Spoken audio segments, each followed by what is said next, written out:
kind of something we've been keeping under wraps for the last couple of years while we got our feet wet, racing some small tire stuff, kind of learning the street stuff and getting into that kind of racing.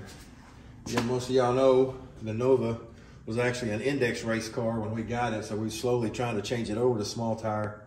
It wasn't really meant for small tires. We've got a lot of changes to do that, but we've got this one.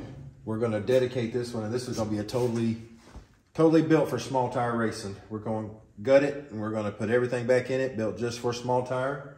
It's a 68 Camaro. It's all steel, all glass car. Already got the motor for it. It's actually the motor that's in the Hulk. We're going to pull that motor out, get it freshened up, and we're going to put it in this car. We've got transmission already.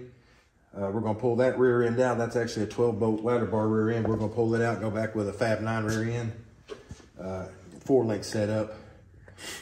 We bought this car 5 years ago. We've had it undercover ever since. So this will be coming out. It's going to be a slow build. I've got to gut it all out first. It's still, we'll be showing the progress over here in the next, well, over the racing season. While we're not racing that, we're going to be in here working on this. I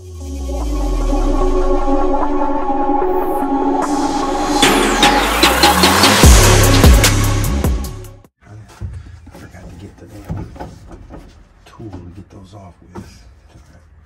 We still get them off.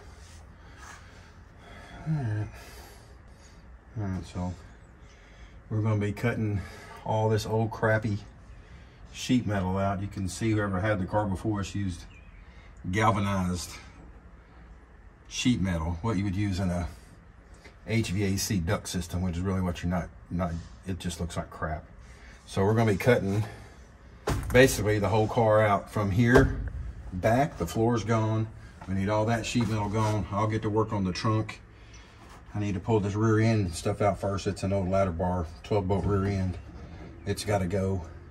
We're basically going to gut the entire car so we can come back with a subframe that's already welded. We'll get an already welded subframe, stick in here, and then we can add the roll cage and all the other stuff to it. But we got to get all this old homemade janky bullshit out of here first.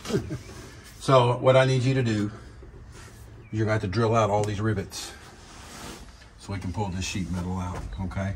Okay. And I've already shown you how to do that. So if you'll work on getting the sheet, getting the metal, the rivets out, I'm gonna start working on pulling this rear end out, getting the ladder bars off, getting all this crap out. And that way when we go to cut the floor out, it'll just drop out and all this will be out of the way. So if you want to get started on that, I'll get started on the other.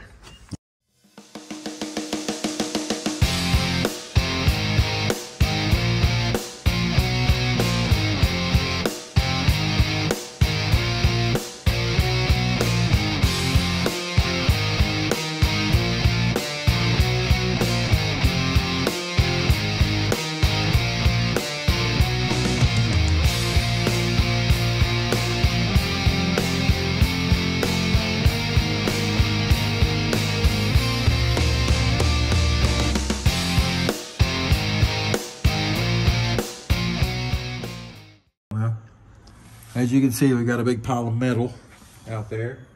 This was the janky homemade crap job that whoever built this car and put in here. As you can look and see, everything was filled in with spray foam. They've got frickin', what is that, drywall, angle iron back there, something you put on the corner of a drywall house to hold the sheet. Anyway, we've got all the old crap cut out. So far, I've still got more to do.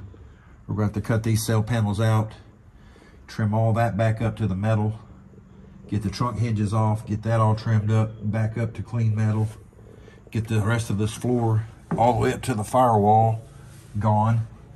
So basically, when you look in here, you're not going to see anything but exterior sheet metal. Then when we come back with the new frame, it'll all fit in here. We can sheet metal the right way. Get it looking good, get it looking like it's supposed to. We'll do some sheet metal, maybe do some carbon fiber panels or something in here to make it look nice, but it's gonna look a whole lot different than what it is now. I can promise you that. But this is what you get when you take on somebody else's project that started and didn't really know what they were doing, a homemade kind of job. They put ladder bars on it, I guess that's a good thing. It's about the only good thing I've seen. I mean, we're going to go back with a 4-link, but at least they got a halfway decent set of shocks. They're Vikings. They're not double adjustables, they're singles, but whatever. I guess that's what they had at the time. But man, it just looked like they come in here with a cutting torch and just cut shit out and just come back in, and wherever the gaps were, they filled in with this spray foam. Horrible, horrible. But this is what we got done today. We'll start again tomorrow. I guess by tomorrow night, all of this will be gone. We'll show y'all. We'll show y'all some more video tomorrow, but it's gonna look totally different tomorrow. The only thing we're gonna have tomorrow is a shell of a car. Then we'll get it up on the frame table behind me over here, and then we'll start back with it.